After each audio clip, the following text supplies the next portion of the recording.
मुश्किल नहीं है कुछ दुनिया में, मुश्किल नहीं है कुछ दुनिया में, तू जरा हिम्मत तो कर। ख्वाब बदलेंगे हकीकत में, तू जरा कोशिश तो कर। जी हाँ दोस्तों, नमस्कार। मैं advocate Vijay Singh Jat dream judiciary में आपका स्वागत करता हूं। आज हम स्टार्ट करने वाले हैं हमारे रिमेनिंग पार्ट पे, क्योंकि कल हमने बात कर ली थी सेक्शन 51 पर। सेक्शन 51 के आगे आज हम बात करेंगे हमारे कैरेक्टर का जो एविडेंस होता है वो कब रिलेवेंट होता है। किसी के कैरेक्टर को जब हम बोलते हैं तो वो कब रिलेवेंट होता है। क्रॉस हो सकता है, उसके बुरे कैरेक्टर के बारे में पूछ सकते हैं, नहीं पूछ सकते, उसके साक्ष्य दे सकते हैं, नहीं दे सकते, इनके बारे में बात करेंगे। कैरेक्टर क्या उसके स्वभाव से दिखता है, सील क्या उसके स्वभाव से दिखता है, क्या बहुत सारी ख्याति उसकी फेमस होती है तब दिखता है। इन सब चीजों पे चर्चा करते हैं आज के सेशन में। और आज के सेशन में कोशिश ये करेंगे कि हमारा एविडेंस थोड़ा सा डॉक्यूमेंट पे हम एविडेंस पे पहुंच जाए, है ना। क्योंकि रात का समय होता है, रिकॉर्डिंग का एक टाइम पीरियड अच्छे शांतिमय पूर्ण से मुझे पढ़ाने में भी अच्छा लगता है। यदि आप लोग देख रहे हैं तो आप लोग भी लाइक शेयर सब्सक्राइब जरूर कीजिए। चलिए बात करते हैं हम सील के बारे में। किसके बारे में बात करते हैं? सील का कब सुसंगत होगी। सबसे पहले अगर इनको समझाने से पहले भैया, पहले हम बात ये कर रहे हैं कि आखिर कैरेक्टर है क्या, और कैरेक्टर है क्या इसको हम एक्सप्लेनेशन में देखेंगे। ठीक है, इसको हम कहाँ देखेंगे भाई साहब? एक्सप्लेनेशन में देखेंगे भैया। कहाँ देखेंगे? एक्सप्लेनेशन में। आइए चर्चा करते हैं। तो सबसे पहले कैरेक्टर, कैरेक्टर किसके बारे में बात कर रहा है? ये कैरेक्टर के बारे में, सील के बारे में। किसके बारे में? सील के बारे में। दो तरीके के आपको देखने मिलेंगे। एक तो आपको जो जनरल आपका रेपुटेशन जो होती है ना, रेपुटेशन, रेपुटेशन मतलब होती है आपकी ख्याति, ये ख्याति। और दूसरा जो आपको देखने मिलेगा जनरल डिस्पोजिशन, आपको देखने मिलेगा। डिस्पोजिशन मतलब होता है आपका स्वभाव। ये दो तरीके की आपको देखने मिलेगी। लेकिन इन दोनों चीजों को किस चीज से दर्शित करते हैं? एक होता है एविडेंस। क्या होता है इनका? एविडेंस। और उस एविडेंस को पता कैसे करते हैं? या तो इनके वर्क से पता करते हैं, या तो इनके वर्क से पता करते हैं, और या तो इनके कोई भी ऐसे स्वभाव को दर्शित करके, मतलब आपका दर्शित होना चाहिए जो काम आप कर रहे हो, जो आपका नेचर है वो दिखना चाहिए। इसके बारे में बात होती है। अब देखिए थोड़ा सा आगे बढ़ते हैं, थोड़ा सा क्या पूरा ही आगे बढ़ जाते हैं, क्योंकि हमें तो इसको डील करना है, बहुत अच्छे से डील करना है। अब देखो क्या होता है, दो तरीके के इसमें जब हम पढ़ने जाएंगे अंदर, अभी हम बेयर एक्ट पे नहीं आ रहे हैं, बेयर एक्ट पे हम आएंगे, रीड भी करेंगे, जिससे आपको थोड़ा सा बेयर एक्ट के टर्म आपको हिंदी में क्या बहुत अच्छी है किसकी? एविडेंस की। क्यों? क्योंकि बहुत सारी चीजें ऐसी होती है जो आपको सुनने में बड़ा अटपटा लगता है, लेकिन आप लोगों को वो चीज याद हो जाती है बार बार रीड करने से। ऐसे याद नहीं होती है। जब तक आप बार बार रीड नहीं करोगे तब तक आपका वो जो जुबान है वो उस चीज पे फ्लिप नहीं करता। जैसे मैं इंग्लिश पे इतना ज्यादा फ्लिप नहीं करता, क्योंकि मैंने कभी इतनी ज्यादा बोली नहीं है ना। मतलब फ्लुएंटली इंग्लिश नहीं आती मुझे, अभी भी मैं फ्लुएंटली नहीं बोल पा रहा हूँ, है ना। तो ये इंग्लिश मुझे नहीं आती है कि डायरेक्टली अपन बोलते जाए बोलते जाए बोलते जाए, है ना। तो ये वाली नहीं आती है। हाँ, लीगल टर्म जो है वो अच्छे से पकड़ बना के रखे हैं हमने, कि अपने को लीगल ट्रांसलेशन जब भी आता है तो जब अपन फटाफट कर देते हैं।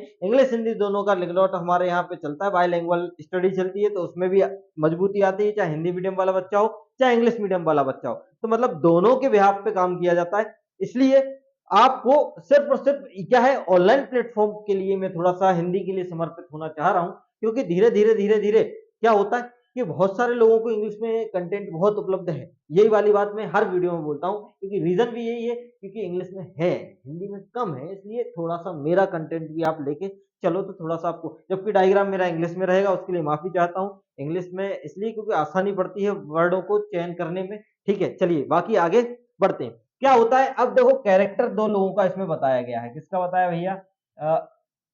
जो कैरेक्टर है ना, जो कैरेक्टर है वो दो लोगों का है। एक तो आपके विटनेस वगैरह इसमें जो आएंगे उनका है, और एक तो आपके जो पार्टी पक्षकार वगैरह आएंगे उनका है। मतलब या तो पक्षकारों का कैरेक्टर के बारे में बात कर रहा हूं भैया, या तो आपके साक्षी के कैरेक्टर के बारे में बात कर रहा हूं।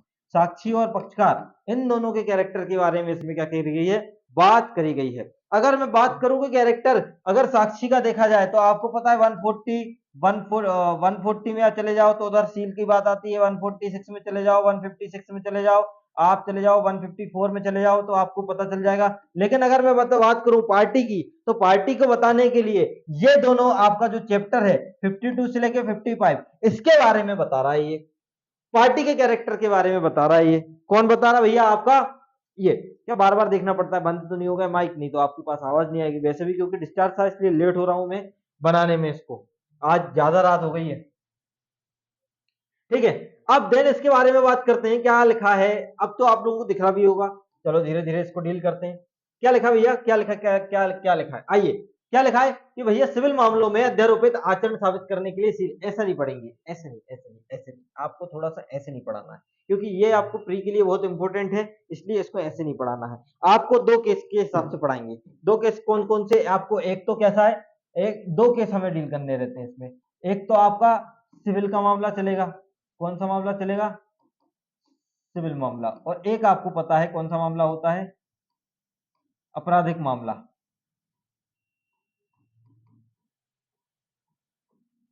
कौन सा मामला होता है भैया, आपराधिक मामला। एक मामला होता है सिविल मामला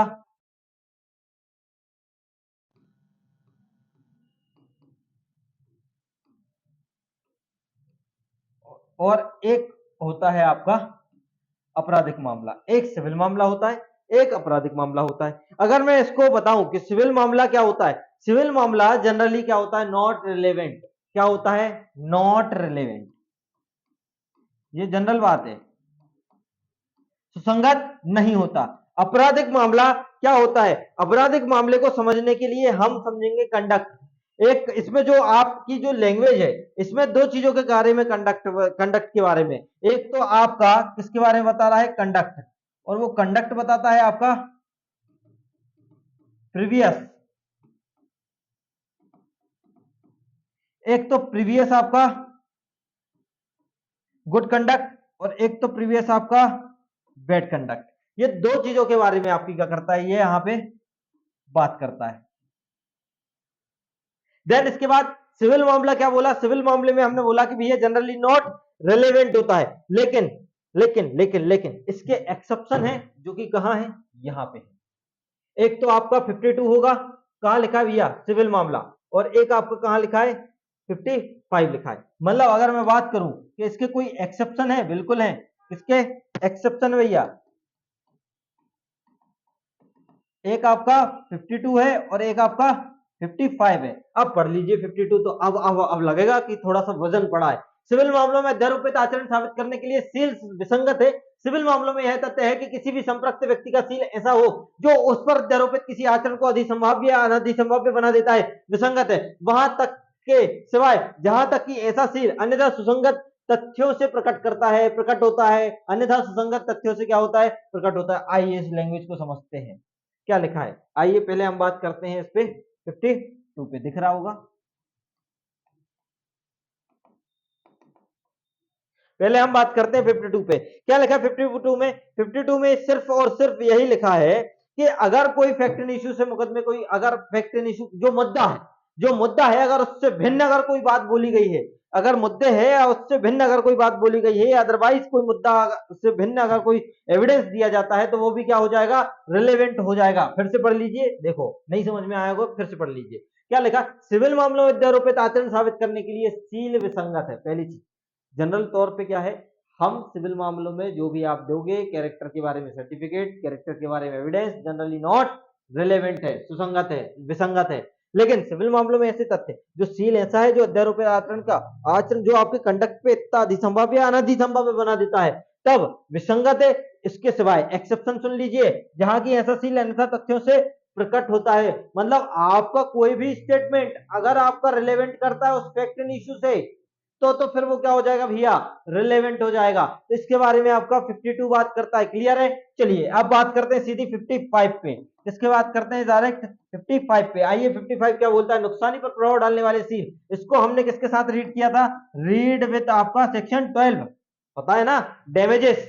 वहां पे डैमेजेस जो आपका कोर्ट जितने डैमेजेस वगैरह है तो वो सब क्या हो गए, उसका रिलेवेंट होगा। लेकिन अब बोल रहा है कि डैमेजेस पे प्रभाव पड़ने वाले सील, मतलब कि सिविल तथ्यों पर किसी तथ्य का व्यक्ति का सील ऐसा होता है जिससे नुकसानी की रकम उसे मिलनी चाहिए, प्रभाव पड़ता है, सुसंगत होता है। मतलब इसको समझाने की जरूरत नहीं है। यदि डैमेज का क्वांटम असरटेन करना है तो भी क्या होगा, रिलेवेंट हो जाएगा। समझ गए, क्वांटम रकम का निर्धारण करना है अपन को, निश्चित करनी है, तो उसका जो प्रभाव पड़ेगा वो भी क्या हो जाएगा, रिलेवेंट हो जाएगा। एक्सप्लेनेशन देख लीजिए एक बार कि भैया 52, 53, 54, 55 सील की ख्याति और स्वभाव दोनों आते हैं, लेकिन 54 आपका जो इसमें बोला गया है कि 54 और उपबंधित के सिवाय केवल साधारण ख्याति या स्वभाव का ही नहीं, विशिष्ट कार्यों या उनकी ख्याति, और जो मैंने स्टार्टिंग में आपको बताया है ना, उसके बारे में ये डील करता है। किसके बारे में, उसके बारे में ये क्या करता है भैया, डील करता है। चलिए देन आगे बढ़ते हैं कहानी को लेके। आ जाइए आ जाइए, आ गया आ गया आ गया आ गया। अब हम बात करते हैं क्रिमिनल वाले पे, सॉरी, आ जाइए। अब हम बात करते हैं क्रिमिनल, ये मैं हटा रहा हूं इसको, चीज को देखो।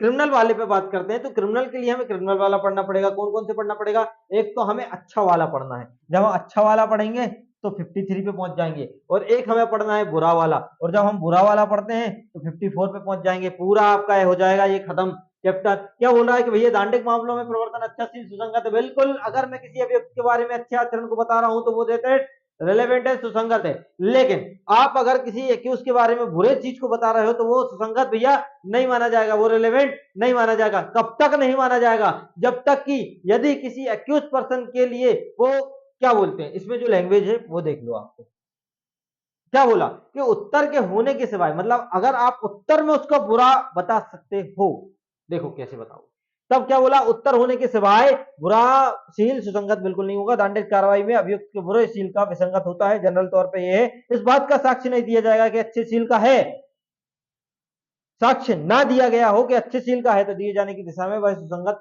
हो जाएगा। अगर मैं किसी व्यक्ति के बारे में बोल रहा हूँ कि ये अच्छे सील का है, तो उस अच्छे सील को क्रॉस करने के लिए मुझे उसको दिखाना पड़ेगा कि वो क्या है, बुरा। क्लियर है, आगे अब क्या बोला, एक्सप्लेनेशन फर्स्ट क्या बोलता है, एक्सप्लेनेशन फर्स्ट ये बोलता है यह धारा उन उपबंधों पर लागू नहीं होती जो किसी व्यक्ति की बुरा शील स्वयं विद्वान, मतलब सीधी सीधी बात, explanation very important, very important, very important. इसलिए बोल रहा हूं क्योंकि आप क्या होता है, बैड कैरेक्टर के बारे में क्या बोला गया है कि भैया बैड कैरेक्टर के बारे में तो जनरल रूल ये है कि आप बोल ही नहीं सकते। और दूसरा ये बोल रहा है कि आप रिप्लाई में अगर कोई व्यक्ति बोलता है कि अच्छा है तो आप बोल सकते हो कि हाँ, तो दे सकते हो। लेकिन इसके जो एक्सेप्शन है वो बोल रहा है कि अगर कैरेक्टर खुद ही फैक्ट इन इश्यू है तो उस पर लागू नहीं होगा। अगर कैरेक्टर खुद ही फैक्ट इन इशू है तो लागू नहीं होगा। और दूसरी बात इसमें क्या बोली गई है, दूसरी बात, अगर आपने सीआरपीसी पढ़ी होगी तो सीआरपीसी में 110 पढ़ा है कि नहीं पढ़ा है, पूर्व दोष सिद्ध के बुरे सील के साक्ष्य के रूप में सुसंगत होगा। बिल्कुल 110 सीआरपीसी अगर आपको याद होगी तो ये वाली चीज आपको प्रीवियस कन्विक्शन में अगर कोई पहले हुआ है तो वो बात अगर आप यहां बोलते हो तो वो क्या हो जाएगी, रिलेवेंट हो जाएगी। क्लियर है। और 54A बहुत 53 जो ए है, जो 53 जो ए है वेरी इंपॉर्टेंट है, क्योंकि आप किसी भी महिला से उसके पहले के सेक्सुअल एक्सपीरियंस के बारे में एविडेंस नहीं मांग सकते, नहीं बुलवा सकते। इसके बारे में बात करता है, मतलब वो कौन सा है। और ये क्वेश्चन ये आता है कि भैया ये जोड़ा कब गया था, तो ये जोड़ा गया था क्रिमिनल लॉ अमेंडमेंट 2013 से, ठीक है, इससे जोड़ा गया था। क्लियर है। चलिए चलिए चलिए चलिए चलिए चलिए, अब आते हैं हम भाग 2 पे भैया। किस पे आते हैं, भाग 2 पे आते हैं। देखो भाग 2 थोड़ा सा आप लोगों को देखे, इससे इधर कर लेते हैं, ठीक है ना। इससे ज्यादा नहीं हो पाएगा क्योंकि मुझे लिखना भी पड़ता है। भाग 2 क्या बोल रहा है, भाग 2 बोल रहा है सबूत के विषय के बारे में बात करता है, मतलब एविडेंस के बारे में बात कर रहा है। ये किसके बारे में बात कर रहा है भैया, सब्जेक्ट ऑफ एविडेंस के बारे में, सबूत के बारे में बात कर रहा है, ठीक है। अब तथ्य जिनका साबित किया जाना आवश्यक नहीं है, इसका मतलब आप लॉजिक लगा सकते हैं। क्या लॉजिक लगा सकते हो, ऐसे तथ्य हैं जिनका साबित किया जाना आवश्यक नहीं है, या तो वो जुडिशियल होने चाहिए, आप लॉजिक लगा सकते हो, या तो कोई जज द्वारा दिए गए हो, या तो जज के सामने एडमिट किया गया हो, कुछ भी ऐसा लॉजिक अभी लगा रहा है, अभी बड़ा नहीं। देखो लेकिन न्यायिक रूप से अवीक्षणीय तथ्य साबित करना आवश्यक नहीं है, न्यायालय न्यायिक अवीक्षा में करेगा और साबित किया जाना आवश्यक नहीं है, इसको पढ़ने की जरूरत नहीं है। 56 का अकेला नाम अकेले याद रख लीजिए। 57 देखिए, वे तथ्य जिनकी न्यायिक अवीक्षा न्यायालय को करनी होगी। मतलब अब कौन से तथ्य हैं जिनकी न्यायिक अवीक्षा न्यायालय करेगा, तो ये वाले पूरी आपको ये जो लिस्ट है ना, लिस्ट में से ये दो चीजें आपको लिख रही है ना, जो दो चीजें, ये तीन, राज्य की प्रभु उपाधि, राष्ट्रीय ध्वज, पृथ्वी, ये मतलब आपको सबसे पहले चीज, अगर आप जेएलओ देने जाते हो तो आपको लिस्ट के नाम याद रखने पड़ेंगे कि भैया कितनी है, कितने दिए हैं, कितनी दी, कितनी दी है, कितनी दी है, 13 दी है, कितनी दी है, 13। और ये वाला आपसे पूछा जाता है, तो ये वाला बिल्कुल इंपॉर्टेंट है, आप याद रख लेना इस वाली चीज को। और आप किस वाली चीज को याद रख लेना, ये वाली चीज है। और आप किंगडम वाला जो भारत के राज्य क्षेत्र में समस्त विधियां जो, तो ये जो हाफ का इसके बारे में जो बोला गया है ना, आपको याद रखना है। देख लीजिए एक बार, आप अपनी बैरेक्ट में भी देख लीजिए, ठीक है ना। लिस्ट दी है तो लिस्ट आपको बिल्कुल याद रखना है। मतलब जज क्या करता है इसमें, खुद से नोटिस ले लेता है। क्या करता है इसमें, खुद से नोटिस ले लेता है, इसको नोटिसेबल होता है। मतलब फैक्ट जुडिशियल नोटिसेबल आपका अगर 56 में दिया है तो उसकी लिस्ट दी है कि कौन कौन से होंगे, उनको प्रूफ करने की आवश्यकता नहीं होगी, ये वाली बात बोली। लेकिन इसके साथ हमें रीड करना पड़ेगा 58। क्या करना पड़ेगा भैया, 58, क्योंकि वो बोल रहा है कि भैया स्वीकृत तथ्यों को साबित कर जाना आवश्यक नहीं है। स्वीकृत तथ्यों का साबित किया जाना क्या नहीं है, आवश्यक नहीं है। क्यों आवश्यक नहीं है, रीजन तो यह है कि किसी व्यक्ति ने एडमिट कर लिया है हियरिंग के पहले या हियरिंग के बाद, तो फिर क्या ही उसको क्या करेंगे हम, प्रूफ करने के लिए आवश्यक है। पढ़ लीजिए जरा, आपको थोड़ा सा समझ में आ जाए कि किसी तथ्य को कार्रवाई को साबित करना आवश्यक नहीं है, जो कार्रवाई के पक्षकार या अभिकर्ता द्वारा सुनवाई पर स्वीकार करने के लिए सहमत तो हो जाते हैं, या जिसे वे सुनवाई के पूर्व या स्वहस्ताक्षर लेख द्वारा स्वीकार करने के लिए सहमत तो हो जाते हैं, या अभिवचन संबंधी या किसी तत्समय प्रवृत्त अधिनियम के अधीन, नियम के अधीन समझ लिया जाएगा, जो उन्हें अभिवचनों को स्वीकार कर लिया जाएगा। परंतु न्यायालय स्वीकृत तथ्यों की स्वीकृतियों को साबित किए जाने वाले अन्यथा साबित किया जाना अपने विवेक अनुसार अपेक्षित कर सकेगा। अपने विवेक अनुसार, स्वयं के विवेक अनुसार, यही वाली चीज है। प्रोवाइजो बहुत इंपॉर्टेंट है भैया, प्रोवाइजो जो आपका है बहुत इंपॉर्टेंट है ना, ये बिल्कुल आप लगा लेना कि न्यायालय स्वीकृत तथ्यों की स्वीकृतियों साबित किए जाने से अन्यथा साबित किया जाना अपने विवेक अनुसार कर सकेगा, अपने विवेक अनुसार कर सकेगा, ठीक है। अन्यथा इनके अलावा जो साबित किया जाना तो अपने विवेक अनुसार बोलेगा, या तो बोलेगा मैं साबित करो इनको, ठीक है। चलिए अध्याय 4 पे आते हैं। मौखिक साक्ष्य, दो तरीके के साक्ष्य हम पढ़ते हैं, इसको डिवाइड कर लेंगे तो आपको समझ में नहीं आएगा, क्योंकि अध्याय 4 और अध्याय 5 ये बोलता है मौखिक के बारे में, ये बोलता है दस्तावेजी के बारे में, ठीक है। हिंदी बोल रहा हूं मैं, बढ़िया तरीके से लैंग्वेज पकड़ो, मतलब सीधी बात।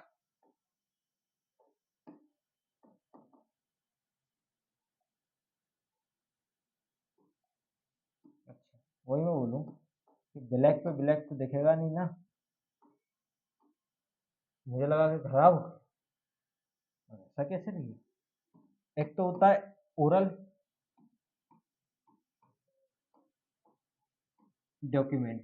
अब याद कर लो अपनी एविडेंस की डेफिनेशन, उसमें यही वाली चीज दी है, लेकिन डॉक्यूमेंट के साथ मच्छर कितने सारे हो गए यार। इलेक्ट्रॉनिक दिया है ना, तो इसका मतलब डॉक्यूमेंट के साथ हमें 100% क्या मिलेंगे, इलेक्ट्रॉनिक देखने मिलेंगे। इग्नोर करना भैया, ये प्राणी जगत है जो दौड़ रहे हैं यहाँ पे, है ना, ठीक है। ओरल डॉक्यूमेंट और इलेक्ट्रॉनिक रिकॉर्ड, ये वाली चीज है। मतलब अगर मैं बात करूं कि आपको ओरल देखने मिलेंगे, तो ओरल कहाँ मिलेगा, आपको देखने मिल रहा है यहाँ पे 59 और आपका 60, और डॉक्यूमेंट आपको कहाँ देखने मिल रहा है 61 से लेके 90 ए तक। 61 से लेके कहां तक मिल रहा है आपको 90 ए तक आपको डॉक्यूमेंट देखने मिलेंगे, ठीक है। क्लियर है ना, अभी नहीं क्लियर, अभी हो गई क्लियर। अब 59 क्या बात करता है, आइए देखते हैं भैया 59 किसके बारे में बात करता है। 59 ये बात करता है मौखिक साक्ष्य द्वारा तथ्यों का साबित किया जाना दस्तावेजी इलेक्ट्रॉनिक अभिलेखों के अंतर्वस्तु के सिवाय है। सीधा मना कर दिया इनको, तो इनको अपन ने वैसे भी अलग कर दिया। बोला कि सभी तथ्यों का मौखिक साक्ष्य दिया जा सकेगा, क्लियर बात है, सभी तथ्यों को मौखिक साक्ष्य द्वारा साबित किया जा सकेगा, लेकिन किसको छोड़ दिया भैया, context to document and electronic record, उनको छोड़ दिया, ठीक है। इसके बारे में बात करती है। अब उसके बाद आपका क्या बोल रहा है, या तो कोई कौन सा डायरेक्ट होता है, पहली चीज आपको समझना पड़ेगा कि अब कौन सा, ये बोल रहा है कि किनका साक्ष्य, डायरेक्ट मौखिक साक्ष्य का प्रत्यक्ष होना चाहिए। पहली चीज तो ये बोल रहा है कि प्रत्यक्ष होना चाहिए। तो प्रत्यक्ष होना चाहिए मतलब देखा हो, सुना हो, दो वर्ड तो आपको सूंघा हो, महसूस किया हो, उस पर वहां से निकल रहे थे, कुछ बदबू आ गई, कोई मरा पड़ा है या कुछ ऐसी, तो वो वाली चीज है। और एक और चीज होगी इंद्रियों का अनुभव जिसको बोला जाता है। एक और चीज अगर होगी तो इसमें किसी की राय, ओपिनियन वगैरह है।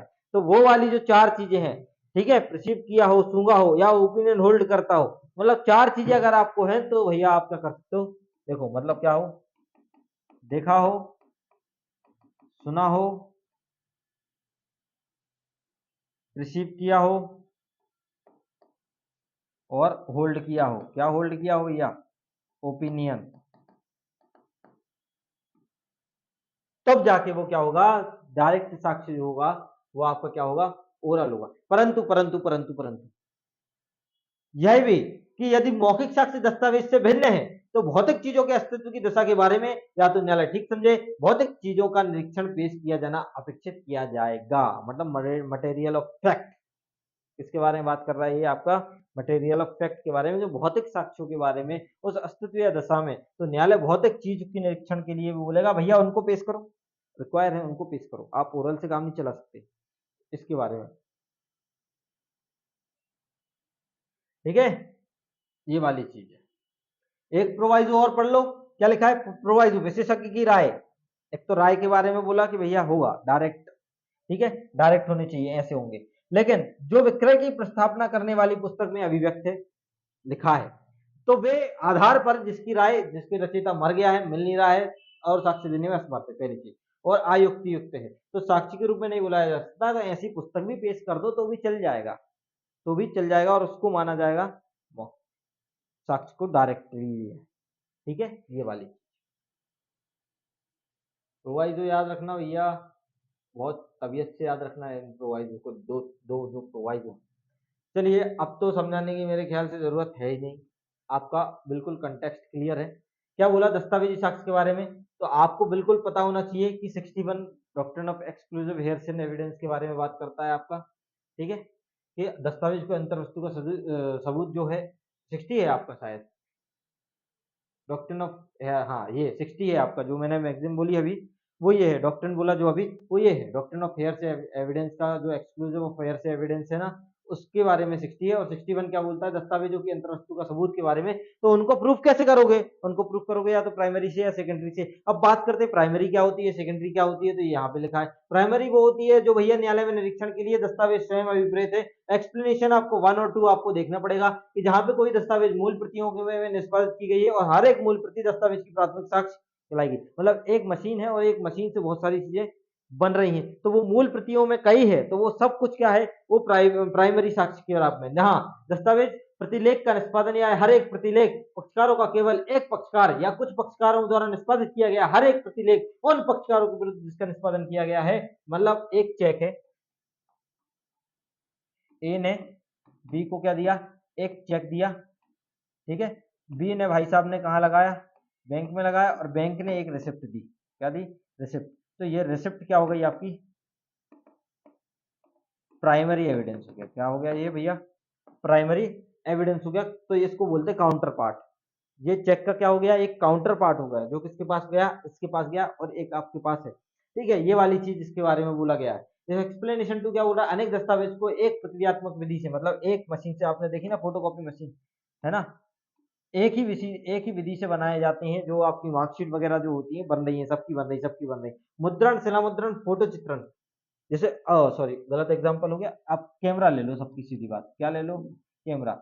मेरी फोटो, मेरी माँ की फोटो, सबकी फोटो, मेरी फोटो 3-4 बार अच्छे अच्छे पोज में खींच दी, तो ये सब क्या होगी, से सबकी अंतरवस्तु जो होगी मेरी, हर एक जो रहेगी फोटो अलग अलग, चाहे एक ही पोज में हो चाहे कैसी भी, वो सब क्या होगी, प्राइमरी एविडेंस के बारे में होगी। सामान्य मूल की प्रति या और मूल की अंतरवस्तु प्राथमिक साक्ष्य नहीं होगी। अब इसकी फोटोकॉपी की फोटोकॉपी नहीं होगी, फोटो की फोटोकॉपी नहीं होगी, लेकिन फोटो की फोटो तो होगी।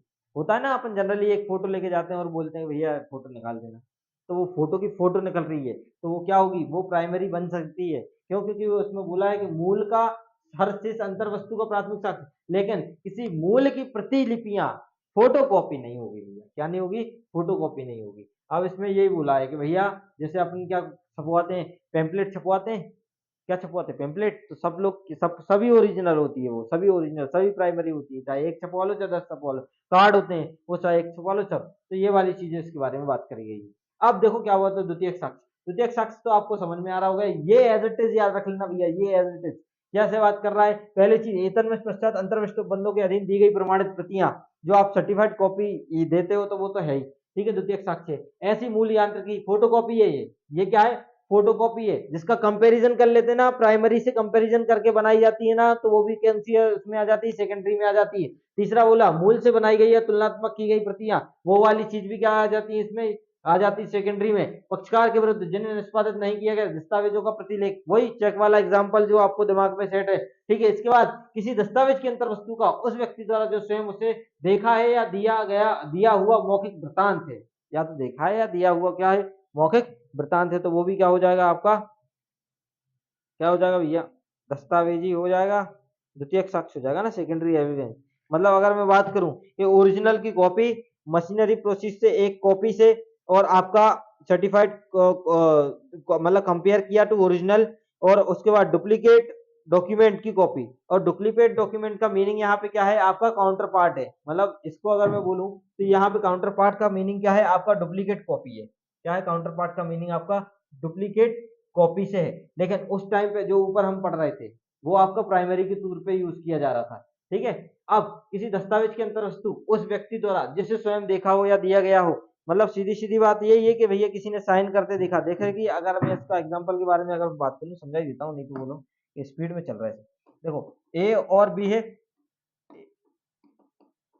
ए ने देखा है कि साइन करते हुए, लेकिन इसने साइन करते हुए नहीं देखा इस डॉक्यूमेंट पे, ठीक है, तो ये क्या हो गया, ये क्या हो गया, उस टाइम पे जिसने देखा है यदि वो मौखिक वृत्तांत देता है तो वो क्या हो गया, सेकेंडरी एविडेंस हो जाएगा, क्या हो जाएगा वो, सेकेंडरी एविडेंस हो जाएगा। मतलब इसने जो देखा है वो क्या हो जाएगा, प्राइमरी हो जाएगा, इसने नहीं देखा और ये देता है तो ये क्या हो जाएगा, सेकेंडरी हो जाएगा। क्लियर है ना, ज्यादा समझाने लायक चीजें नहीं है, इसलिए आगे बढ़ रहा हूँ, जल्दी जल्दी जल्दी जल्दी। देखो हो गया एग्जाम्पल, इलस्ट्रेशन आप लोग देख लेना। क्या लिखा है 64 कि भैया दस्तावेजों का प्राथमिक साक्ष्य का साबित किया जाना, दस्तावेज इतर वर्णित अवस्थाओं के सिवाय प्राथमिक साक्ष्य साबित करनी होगी। बिल्कुल, दस्तावेजों को प्राथमिक साक्ष्य के द्वारा साबित करनी होगी, 64 बोलता है। 65 बोलता है कि वे अवस्थाएं जिसमें द्वितीयक साक्ष्य नहीं दे पा रहा है, प्राथमिक साक्ष्य नहीं दे पा रहा है, तो उसमें द्वितीयक साक्ष्य देने पड़ेंगे। 7 अवस्थाएं ऐसी हैं, कितनी स्टेज है, 7 स्टेज है जिसमें आपका बनना चाहिए, देख लो 7 अवस्थाएं, 7 का मैं शॉर्ट फॉर्म में आपको बता देता हूं तो आप लोगों को समझ में आ जाएगा पूरी चीज, है कि नहीं। बिल्कुल भैया, बिल्कुल बिल्कुल बिल्कुल बिल्कुल होना चाहिए, बिल्कुल होना चाहिए।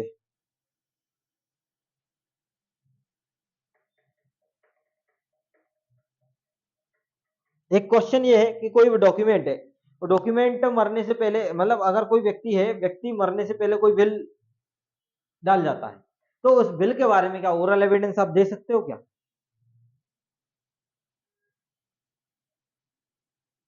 बिल्कुल दे सकते हो। लिखा है काउंटर पार्ट आपका जो आप बनाते हो ना उससे रिलेटेड होना चाहिए, तो आप क्या दे सकते हो, ओरल भी दे सकते हो, और वो मान हो गया, वो रिलेवेंट हो जाएगा। ये भी आपका 62 में हम जब पढ़ते हैं तो उसके साथ डील करते हैं। 65 में आपको तो पता ही है ना, कि आप सेकेंडरी एविडेंस कब गिवन कर सकते हो। तो सेकेंडरी एविडेंस की आपकी लिस्ट पूरी आपकी तैयार है, कैसी तैयार है, ये वाली चीज आपको बिल्कुल अच्छे से याद रखनी पड़ेगी। इसमें से एक ही चीज है, 66 के नोटिस के पश्चात पेश नहीं किया जाएगा। क्या लिखा है कि का दर्शित किया गया या प्रतीत होता है कि ऐसा व्यक्ति के कब्जे में है, मतलब अपने कब्जे, उसके कब्जे में है, और ये दर्शित होता है उसके कब्जे में है, और उसके विरुद्ध साबित किया जाना अत्यंत न्यायालय आदेश के पहुंच से बाहर है, अध्ययन है, तो उस रूप में जो आपके पास फोटोकॉपी वगैरह है तो वो आप क्या कर दीजिए, पेश कर दीजिए, माना जाएगा। लेकिन जब तक कि ऐसे 66 के नोटिस की पेश नहीं कर देता, मतलब पहले नोटिस जाएगा उसके बाद ये सब चीजें आपकी हो सकेंगी। ये बोला जबकि मूल के अस्तित्व की दशा अंतर वस्तु के सिवाय उसके विरुद्ध साबित किया जाना या लिखित रूप में स्वीकृत किया जाना साबित है, मतलब वो पहले से एडमिट कर लेता है कि ठीक है मेरे पास ही है, ठीक है, तो दे सकते हैं, मतलब उसके पास ही है तो अपन दे सकते हैं, ठीक है। जबकि मूल नष्ट हो गया, खो गया, तब दे सकते हैं। चौथा आपका बोल रहा है प्रकृति ऐसी है कि जो स्थानांतरण नहीं आसानी से एक बल्क वगैरह में है, उसको लाने में समस्या हो जाएगी, तो पब्लिक रिकॉर्ड है, पब्लिक डॉक्यूमेंट है, तो ऐसी दस्तावेज जो प्रमाणित प्रति का साक्ष्य दिया जाना अधिनियम द्वारा या विधि द्वारा अनुज्ञात, मतलब भारत की अन्य विधि द्वारा क्या नहीं अनुज्ञात है, तो आप सेकेंडरी दे सकते हो। इसमें अन्य लेखाओं या दस्तावेज न्यायालय में सुविधापूर्व परीक्षा नहीं हो सकती, तो उसका कोई संपूर्ण भाग संग्रह का साधारण परिणाम है, तो जिससे साबित किया जाना, मतलब आप द्वितीयक साक्ष्य उस टाइम पे उसका कोई पार्ट वगैरह कुछ ले आओ तो आप समझ जाओगे। ठीक है, मतलब इंपॉर्टेंट है, आपको याद करना है, समझाने लायक कुछ नहीं है, आपको तो सीधी लिस्ट याद कर लेना तो आपका काम बन जाएगा, है ना। और दस्तावेज के अंतर वस्तु का कोई भी द्वितीयक साक्ष्य ग्राह्य है, ये बोला लिखित स्वीकृति भी ग्राह्य है, ये जरूर याद रखना। कौन सी अवस्थाएं, ए सी डी, ए सी डी दस्तावेज के अंतर वस्तु को कोई भी द्वितीयक साक्ष्य ग्राह्य है। बी में बोलता है लिखित स्वीकृति ग्राह्य है, बी में लिखित स्वीकृति ग्राह्य है। ए सी डी में दस्तावेज का द्वितीयक साक्ष्य ग्राह्य है, और ई और एफ में दस्तावेज की प्रमाणित प्रति ग्राह्य है, किंतु अन्य प्रकार का किसी भी दस्तावेज का द्वितीयक साक्ष्य ग्राह्य नहीं है। और जो आपका लास्ट वाला बोलता है साधारण परिणाम का साक्ष्य व्यक्ति द्वारा दिया जा सकेगा जिसने उसकी परीक्षा की है, और जो दस्तावेज परीक्षा करने के लिए कुशल है उसके द्वारा दिया जा सकेगा, जो कुशल है उसका करने के लिए या जिसने उसकी परीक्षा की है। तो ये वाली 65A इलेक्ट्रॉनिक अभिलेख से संबंधित साक्ष्य के बारे में, विशेष उपबंध के बारे में बात करता है, और इसके बारे में ये बोल रहा है कि भैया साबित किए जाएंगे 65B के तहत। तो 65B हम कल डील करेंगे, क्योंकि पूरा डायग्राम आपके सामने कल बनाऊंगा, क्योंकि बहुत बड़ा है और आज समय ज्यादा नहीं है। और 66 क्या बोल रहा है, 66 ये बोल रहा है कि भैया पेश करने की सूचना के नियम, किसके बारे में बात करता है भैया, 66 आपका पेश की किए गए सूचना के नियम के बारे में।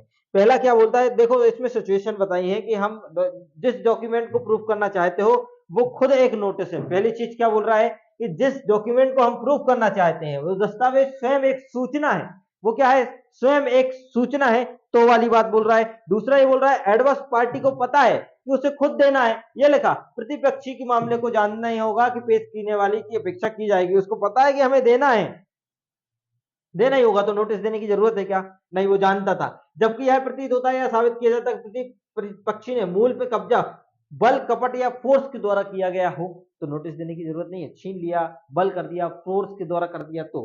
चौथा ये बोल रहा है मूल प्रतिपक्षी या उसके अभिकर्ता के पास न्यायालय में है, बिल्कुल है, पहले से न्यायालय में सबमिट है, तो बिल्कुल नोटिस देने की रिक्वायरमेंट नहीं होगी। और लास्ट वाला ये बोल रहा है कि दस्तावेज का कब्जा रखने वाले व्यक्ति न्यायालय में आदेशिका के पहुंच के बाहर है और आदेशिका के अधीन नहीं है, तो नहीं होगी। ठीक है, तो भैया नहीं होगी, मतलब पोजीशन आउट ऑफ रीच है, पता नहीं है कहाँ है भैया। तो ऐसी सिचुएशन में भैया आपको notice shall not be required to secondary evidence is admissible. इस कंडीशन में सेकेंडरी एविडेंस क्या हो जाएगा आपका, एडमिसिबल हो जाएगा, रीच के बाहर है, नोटिस की रिक्वायरमेंट नहीं लग रही है। तो 67 क्या बोलता है, जिस व्यक्ति के बारे में अभी कहते थे, अब इसको पढ़ाने की जरूरत तो है नहीं, लेकिन चलो कर दीजिए। जिस व्यक्ति के बारे में अभी कथित है कि उसने पेश की गई दस्तावेज को हस्ताक्षरित किया था, लिखा था, या उस व्यक्ति के हस्ताक्षरित हस्तलेख को साबित किया था। यदि कोई दस्तावेज किसी व्यक्ति द्वारा हस्ताक्षरित है या पूर्णतः भाग तरह लिखी गई है, अभी कथित है, यह साबित करना होगा कि हस्ताक्षर दस्तावेज उसने उतने हस्तलेख को जितने के बारे में अभी कथित किया है। मतलब सीधी सीधी बात ये बोल रहा है कि अगर आपको सिग्नेचर प्रूफ करने हैं ना, तो जिसमें उसने लिखा है ना वो प्रूफ कर दो, खत्म बात। उसके सिग्नेचर को प्रूफ करना तो ऐसे कर लो, ठीक है, जो उसने भाग लिखा है उतना ही भाग लिख दो। ठीक है, 67A में तो भैया इलेक्ट्रॉनिक सिग्नेचर के बारे में बात करता है, चिन्ह के बारे में, तो वो वाली चीज के इलेक्ट्रॉनिक अभिलेख में लगाया गया है तो उसको साबित किया जाना चाहिए। ठीक है, और 68, हाँ, ऐसी दस्तावेज के निष्पादन का साबित किया जाना जो अनुप्रमाणित होना विधि द्वारा अपेक्षित है। पहली चीज हमने टीपीए में पढ़ा है कि भैया अटेस्टेड विटनेस कितने चाहिए, 2 चाहिए, लेकिन इसमें क्या बोलता है, अटेस्टेड विटनेस 1 से भी क्या हो जाएगा, काम हो जाएगा। यदि किसी दस्तावेज का अनुप्रमाण होना विधि द्वारा अपेक्षित है, उसे साक्ष्य के रूप में उपयोग में ना लाया जाएगा जब तक कि कम से कम एक अनुप्रमाणक साक्षी या कोई अनुप्रमाणक साक्षी जो जीवित है न्यायालय में आदेशिका के अधीन हो, साक्ष्य देने के योग्य हो, उसका निष्पादन करने के प्रयोजन से ना बुलाया गया हो। तो परंतु दस्तावेज का निष्पादन साबित करने के लिए जो विल नहीं है, जो भारतीय रजिस्ट्रीकरण अधिनियम में एक रजिस्ट्रीकृत है। क्यों क्यों क्यों क्यों, क्योंकि भैया अगर विल है, अगर विल का मामला है, पहली चीज आपको पता होना चाहिए कि विल रजिस्टर्ड हो गई है, तब भी रजिस्टर्ड होने के बाद भी एक अनुप्रमाणक साक्षी लगता है उसमें। लेकिन अगर कोई डॉक्यूमेंट रजिस्टर्ड है और वो भी रजिस्ट्रार के सामने हुआ है, तो फिर भैया अटेस्टेड विटनेस की रिक्वायर नहीं लगती है। समझ में आई कि नहीं, ये वाली चीज अच्छे से देख लेना, एक बार देख लेना भैया, देख लेना, नहीं तो फिर मुझसे बोलो कि डॉक्यूमेंट के अंदर अगर साइन वगैरह जो आपका है कि हम अगर ऐसे डॉक्यूमेंट को कैसे प्रूफ करेंगे जो भैया अटेस्टेड होना चाहिए। तो जब लॉ बोलता है कि एक अटेस्टेड विटनेस है तो हम उससे प्रूफ करेंगे, लेकिन इसका एक्सेप्शन जो मैंने अभी बोला है कि एक रजिस्टर्ड डॉक्यूमेंट को अटेस्टेड कराने की जरूरत होती है कि नहीं होती? नहीं होती, लेकिन बिल अगर बिल में रिक्वायर है तो अटेस्टेड विटनेस की रिक्वायर होती है। ये मैंने बोला है। 69 में बोल रहा है कि जब अनुप्रमाण साक्षी का पता होना नहीं चल पा रहा है तो भैया कम से कम एक अनुप्रमाण साक्षी उसी हक के या दस्तावेज निष्पादन करने वाले व्यक्ति का हस्ताक्षर उसी व्यक्ति के हस्तलेख में है। ये वाली 69 वाला मतलब क्या बोलता है आपका, नो अटेस्टेड विटनेसेस फाउंड, तो हम प्रूफ करेंगे attested witness by hand writing, उसकी सिग्नेचर से हम क्या कर लेंगे भैया, प्रूफ कर लेंगे। इसके बारे में ये वाली बात करता है। 17 ये बात करता है, 70 ये बात करता है, अनुप्रमाणित दस्तावेज के पक्षकार का निष्पादन की स्वीकृति। अनुप्रमाणित दस्तावेज किसी पक्षकार में अपने द्वारा उसका निष्पादन करने की स्वीकृति उस दस्तावेज के निष्पादन के विरुद्ध पर्याप्त सबूत होगा, यद्यपि वह ऐसे दस्तावेज को अनुप्रमाणित होना विधि द्वारा अपेक्षित करता है। मतलब सीधी सीधी बात है, अनुप्रमाणित दस्तावेज का पक्षकार द्वारा निष्पादित की स्वीकृति है कि भैया उसने स्वीकृत, पक्षकार अपने द्वारा उसका निष्पादन करने की स्वीकृति उस दस्तावेज के निष्पादन का उसके विरुद्ध पर्याप्त सबूत तब होगा, यद्यपि ऐसे दस्तावेज को अनुप्रमाणित होना विधि द्वारा बाय लॉ द्वारा रिक्वायर किया गया है तब। क्लियर है? देन इसके बाद हम कल देखेंगे, है ना, हम कल देखेंगे भैया। तो हमारा आज हो गया है यहाँ तक। कल हम कोशिश करेंगे कि 100 के पार चले जाएं, और 100 के पार जाते ही हमारे पास बहुत कम कम रहेगा, सीधा आपको जनरल टॉपिक पे बात करनी है जो कि रहेगा यहाँ से आपको क्वेश्चन बनने के। कल हम 70 से फिर डील करेंगे। तो इसी के साथ मिलते हैं। नमस्कार, शुक्रिया, धन्यवाद, और जुड़े रहिए ड्रीम डीडीसी इंदौर के साथ। यदि आपको लेक्चर पसंद आते हैं तो आप लाइक तो कर दिया करें, थोड़ा सा हमारा मोटिवेशन बनेगा, आप लोगों के लिए और अच्छी अच्छी चीजें लाएंगे। अभी तो बहुत सारी चीजें बाकी हैं, अभी देखते जाओ, हमारी जंग और लंबी है।